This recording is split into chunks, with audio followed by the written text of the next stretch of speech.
Parfois, dans la vie, nous portons des fardeaux sans même nous en rendre compte. Cela peut être un ami, un proche, voire quelqu'un avec qui nous partageons notre quotidien depuis des années, mais qui, d'une manière ou d'une autre, semble puiser dans nos forces. Vous avez déjà ressenti cela? Comme si cette personne, au lieu d'ajouter quelque chose de positif à votre vie, ne faisait que vous enlever votre paix intérieure? C'est difficile à admettre, je le sais. On grandit en apprenant qu'il faut être patient, tolérant, maintenir les relations à tout prix, surtout avec les membres de la famille. Mais la vérité, c'est que, dans certaines situations, préserver ces liens finit par nous éloigner de ce qui compte vraiment, notre santé, notre bonheur et même notre dignité. Et attention, je ne suis pas là pour juger, loin de là. Je veux simplement que vous réfléchissiez avec moi. Est-ce que ça vaut vraiment la peine de continuer à investir votre précieux temps dans une relation qui vous fait du mal?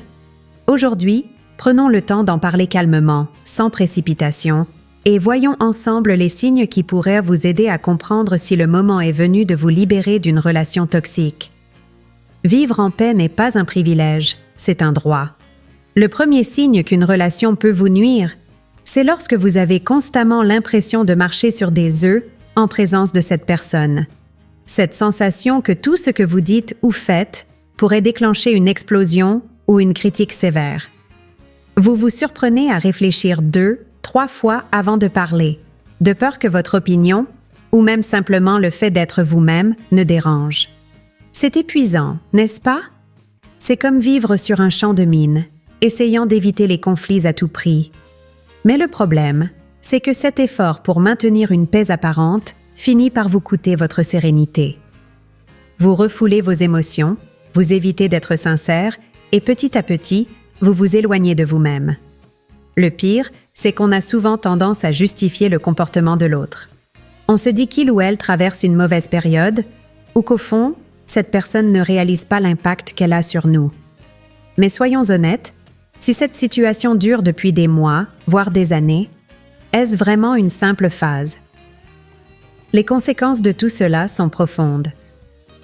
Vivre dans une tension constante épuise non seulement sur le plan émotionnel, mais aussi physique. Vous pouvez commencer à ressentir des douleurs, des insomnies, une fatigue inexplicable, et tout cela sans comprendre pourquoi. Parce que, bien souvent, ceux qui vivent dans une relation de ce type ne se rendent pas compte à quel point ils en sont affectés. C'est comme porter un poids invisible sur ses épaules. Mais voici une vérité que nous devons affronter ensemble. Personne ne mérite de vivre ainsi. Ce n'est juste ni pour vous, ni pour la personne que vous étiez avant que cette relation toxique ne vous transforme en quelqu'un qui vit dans la peur de déplaire. Il est important de reconnaître que marcher constamment sur des œufs n'est ni normal ni sain. Le deuxième signe, peut-être l'un des plus douloureux, c'est ce sentiment de ne jamais être écouté ou valorisé. Vous savez, ce moment où vous dites quelque chose d'important, où vous partagez une pensée ou un ressenti, et où la personne semble simplement ignorer vos paroles, ou, pire, change de sujet comme si ce que vous aviez dit n'avait aucune importance. Cela fait mal, parce qu'au fond, tout ce que nous voulons, c'est être écouté et respecté. Dans une relation saine, il y a un espace pour l'échange, pour la discussion, pour que les deux parties se sentent vues et comprises. Mais dans une relation toxique, on a l'impression que seule l'autre personne compte. Vous êtes constamment interrompu, vos opinions sont dénigrées, et même les efforts que vous faites pour plaire ou aider passent inaperçus. Avec le temps, ce manque de reconnaissance peut vous amener à douter de vous-même. Suis-je inintéressant? Est-ce que j'exagère? Et peu à peu, cela ébranle votre estime de soi de manière insidieuse et cruelle. Le plus triste, c'est qu'on finit souvent par s'habituer à ce genre de traitement, en pensant que c'est normal ou qu'il faut simplement l'accepter. Mais laissez-moi vous dire une chose importante. Personne ne devrait se sentir invisible dans une relation. Le respect et la valorisation sont des piliers fondamentaux de toute relation saine. Si vous sentez que l'autre personne ne vous écoute pas, ne valorise pas qui vous êtes et ce que vous faites, il est peut-être temps de réévaluer la place que cette relation occupe dans votre vie. Le troisième signe qu'une relation peut être toxique, c'est lorsque cette personne vous critique ou vous dévalorise constamment. Parfois, ce ne sont même pas des paroles agressives ou évidentes. C'est quelque chose de plus subtil, comme un ton de voix ironique, un commentaire apparemment anodin, mais qui touche directement ce que vous avez de plus sensible. Cela peut être une plaisanterie sur un sujet qui compte beaucoup pour vous, une provocation sur quelque chose qui vous blesse, ou même une dévalorisation répétée de vos réussites et de vos efforts. Et le pire, c'est que, bien souvent, celui ou celle qui agit ainsi affirme que ce n'est qu'une blague ou que vous êtes trop sensible. Mais soyons clairs, toute blague qui fait mal cesse d'être drôle, n'est-ce pas? Quand quelqu'un qui est censé vous soutenir vous fait vous sentir insignifiant, il est difficile de ne pas commencer à douter de soi. C'est comme si, peu à peu, ces mots rongeaient votre confiance. Et ce que vous faisiez autrefois avec joie devient soudain chargé de doutes et d'incertitudes. Ce type de critique récurrente a un effet dévastateur. Même si, au fond, vous savez que ces paroles ne vous définissent pas, les entendre encore et encore peut vous amener à les croire. C'est comme une goutte d'eau qui tombe toujours au même endroit, jour après jour, jusqu'à creuser une marque. Et soudain, vous commencez à éviter de vous exprimer ou de prendre des risques, de peur de vous tromper et d'offrir davantage de matière à ces critiques. C'est cruel, car une relation devrait être un espace de sécurité où vous pouvez être vous-même, avec vos forces et vos faiblesses, sans craindre d'être attaqué. Si vous réalisez que vivre avec une personne ne fait que renforcer des sentiments d'inadéquation et de diminution, il est temps de réfléchir sérieusement à l'impact qu'elle a sur votre vie. Le 4e signe est encore plus difficile à repérer car il se cache souvent derrière des apparences de soins ou de préoccupations. La manipulation. C'est quand l'autre utilise vos émotions pour vous contrôler ou pour obtenir ce qu'il ou elle veut. Cela peut se manifester en vous faisant vous sentir coupable pour quelque chose dont vous n'êtes même pas responsable, ou en exagérant des situations pour toujours apparaître comme la personne la plus à plaindre. Ceux qui manipulent ont souvent un talent particulier pour retourner les situations, vous amenant à vous demander si vous avez réellement tort ou si vous êtes effectivement égoïste, comme ils le prétendent. Et cela peut être si subtil qu'au début, vous ne le remarquez même pas. Cela peut ressembler à des phrases comme « Après tout ce que j'ai fait pour toi, c'est comme ça que tu me traites ?» ou « Si tu te souciais vraiment de moi, tu ferais ceci ou cela ». De telles paroles sapent progressivement votre clarté d'esprit car elles vous placent dans une position de dette émotionnelle, comme si vous ne pouviez jamais en faire assez pour satisfaire ou compenser cette personne. Avec le temps, la manipulation peut devenir une véritable prison émotionnelle. Vous finissez par agir davantage pour éviter les conflits ou les déceptions que par réelle envie. Et, au fond, cela vous éloigne de vos choix et de votre liberté. La relation devient de plus en plus centrée sur les besoins de l'autre, au détriment de ce dont vous avez besoin. Si vous sentez que vous êtes toujours celui ou celle qui cède, qui fait des concessions, et que malgré tout, cela ne semble jamais suffisant, c'est un signe clair qu'il y a un problème. Rappelez-vous, dans une relation saine, personne ne devrait avoir à s'effacer pour que l'autre soit heureux. La manipulation n'est pas de l'amour, et en prendre conscience peut être la première étape pour reprendre le contrôle de votre vie. Le 5e signe qu'une relation est toxique, c'est ce sentiment d'épuisement qui semble vous envahir à chaque interaction avec cette personne. Ce n'est pas une simple fatigue physique, mais quelque chose de plus profond, qui semble drainer votre énergie, comme si chaque conversation ou chaque rencontre devenait un véritable fardeau. C'est cette sensation de sortir d'un appel ou d'une visite en se sentant épuisé, même si, en théorie, rien de si grave ne s'est passé. Peu à peu, vous vous rendez compte qu'être aux côtés de cette personne n'apporte plus de légèreté ni de joie, mais un épuisement émotionnel difficile à expliquer. Cela arrive parce que, bien souvent, la personne toxique puise constamment dans votre énergie, que ce soit à travers des plaintes interminables, des drames exagérés ou un besoin constant d'attention. Et vous, en essayant d'aider ou de maintenir la paix, finissez par donner plus de vous-même que ce que vous pouvez réellement offrir. Avec le temps, ce type de relation commence à affecter non seulement votre esprit, mais aussi votre corps.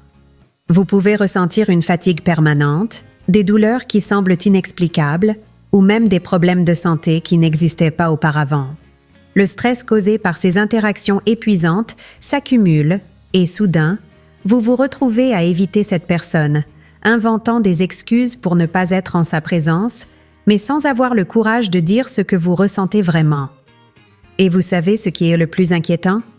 Souvent, vous commencez à penser que le problème vient de vous, que vous exagérez peut-être ou que vous êtes égoïste. Mais ne vous méprenez pas, cette sensation d'épuisement n'est pas naturelle et, certainement, elle n'a pas sa place dans une relation saine. Quand le fait d'être avec quelqu'un semble vous prendre plus qu'il ne vous apporte, c'est un signal d'alarme qu'un changement est nécessaire. Le 6e signe, c'est le manque de réciprocité. Vous avez l'impression de toujours faire des efforts pour plaire, aider ou prendre soin de l'autre, mais lorsque c'est vous qui avez besoin d'aide, cette personne n'est tout simplement pas là. Les relations saines reposent sur un équilibre naturel entre le donner et le recevoir. Cela ne signifie pas que tout sera toujours égal ou que les gens répondront exactement de la même manière, mais, au minimum, il devrait y avoir un sentiment d'échange.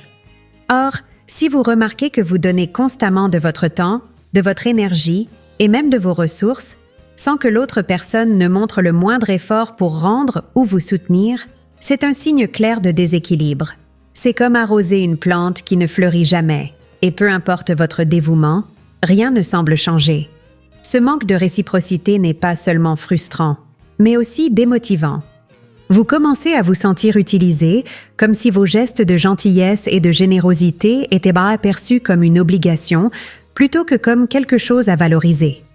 Le plus difficile, c'est que, souvent, la personne toxique vous fait croire que c'est vous qui exagérez ou que vous attendez trop. Cela peut vous amener à douter de votre droit d'être, vous aussi, soutenu et pris en charge. Mais voici une vérité importante. Personne ne devrait être dans une relation où il ou elle se sent constamment ignoré ou négligé. Nous méritons tous d'être entourés de personnes qui nous valorisent, qui sont à nos côtés aussi bien dans les bons moments que dans les moments difficiles. Si vous remarquez que vous donnez tout de vous-même sans rien recevoir en retour, il est temps de reconsidérer la place que cette relation occupe dans votre vie. Le 7e signe d'une relation toxique, c'est lorsque l'autre personne se place constamment dans le rôle de victime, comme si tout ce qui ne va pas était toujours de la faute des autres, jamais de la sienne. Vous avez déjà côtoyé quelqu'un comme ça? C'est cette personne qui, peu importe la situation, trouve toujours un moyen de rejeter la responsabilité sur les autres ou de transformer même ses propres erreurs en quelque chose que vous devez régler. Si elle échoue dans quelque chose, elle blâme immédiatement les circonstances, les autres ou même vous. Et qu'est-ce qui se passe? Vous vous sentez obligé, d'en faire plus que vous ne devriez, en prenant en charge des responsabilités qui ne sont pas les vôtres dans le but d'alléger le poids de cette relation. C'est comme si vous deviez toujours être là pour résoudre les problèmes, tandis que l'autre personne n'assume jamais sa part de responsabilité. Cela n'est ni juste ni sain. Avec le temps, ce comportement commence à créer un déséquilibre dangereux. Vous remarquez que vous êtes toujours en train d'essayer de réparer les choses, tandis que l'autre personne semble vivre confortablement dans ce rôle de victime, sans jamais en sortir. Pire encore, elle utilise souvent cette position pour manipuler et susciter votre compassion, vous faisant vous sentir coupable, même pour des choses qui ne sont pas sous votre contrôle. Ce cycle de victimisation constante peut être extrêmement épuisant, car vous finissez par vous perdre dans les besoins de cette personne, tandis que les vôtres sont complètement mis de côté. Il est important de se rappeler que chacun est responsable de ses propres actions et choix, et si quelqu'un dans votre vie refuse de le reconnaître, il est peut-être temps de réfléchir à l'impact que cette relation a sur votre paix intérieure. Le 8e signe, quant à lui, apparaît lorsque cette relation vous amène à douter de vous-même. La personne toxique utilise souvent des paroles ou des comportements qui sèment de petites graines de doute dans votre esprit. Vous commencez à vous demander si vous exagérez, si vos souvenirs sont exacts ou même si vos sentiments sont valides. Ce type de comportement porte un nom, le gaslighting, une forme de manipulation émotionnelle qui vous pousse à remettre en question votre propre perception de la réalité. Par exemple, vous pourriez évoquer quelque chose qui vous a blessé, et la personne répondrait par des phrases comme « Tu inventes ça »,« Je n'ai jamais dit ça » ou encore tu es paranoïaque. Peu à peu, vous vous sentez confus, incapable de savoir si le problème vient vraiment de vous ou de l'autre personne. Ce doute constant peut éroder votre estime de soi de manière brutale. Vous commencez à éviter les conflits, à ne plus exprimer ce que vous ressentez, par peur d'être une fois de plus invalidé. Pire encore, dans de nombreux cas, vous pourriez même cesser de faire confiance à vos propres émotions et décisions. C'est un signe très sérieux que cette relation vous fait du mal, car personne ne devrait vivre dans une situation où il ou elle se sent constamment remis, en question ou incertain, de qui il ou elle est. Les relations saines sont bâties sur la confiance, l'honnêteté et le respect mutuel. Si vous sentez que la cohabitation avec quelqu'un vous pousse à douter de vous-même et de votre capacité à interpréter la réalité, cela ne peut pas être ignoré. Il est peut-être temps de prioriser ce que vous ressentez et de faire un pas vers la liberté émotionnelle. Le 9e signe qu'une relation toxique vous affecte, c'est lorsqu'elle commence à avoir un impact direct sur votre santé. Et ici, nous ne parlons pas seulement de votre santé émotionnelle, mais aussi physique.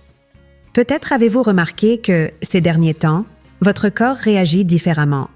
Insomnie, maux de tête, problèmes d'estomac, ou même cette sensation constante de fatigue qui ne disparaît pas. Cela arrive parce que notre corps a une manière de nous parler lorsque quelque chose ne va pas, même si nous essayons d'ignorer ces signaux. Vivre dans un environnement toxique, soumis à un stress constant et à des émotions négatives, surcharge non seulement l'esprit, mais aussi le corps. C'est comme si, peu à peu, cette relation vidait votre énergie vitale, vous rendant de plus en plus vulnérable. Ce qui est encore plus préoccupant, c'est que de nombreuses personnes ne voient pas le lien entre l'émotionnel et le physique, notamment parce que, dans notre culture, il est courant d'ignorer les signaux du corps ou de les traiter uniquement avec des médicaments. Mais la vérité, c'est que, lorsque nous sommes entourés de personnes qui nous font du mal, notre corps crie. C'est comme s'il disait « Hé, quelque chose ne va pas ».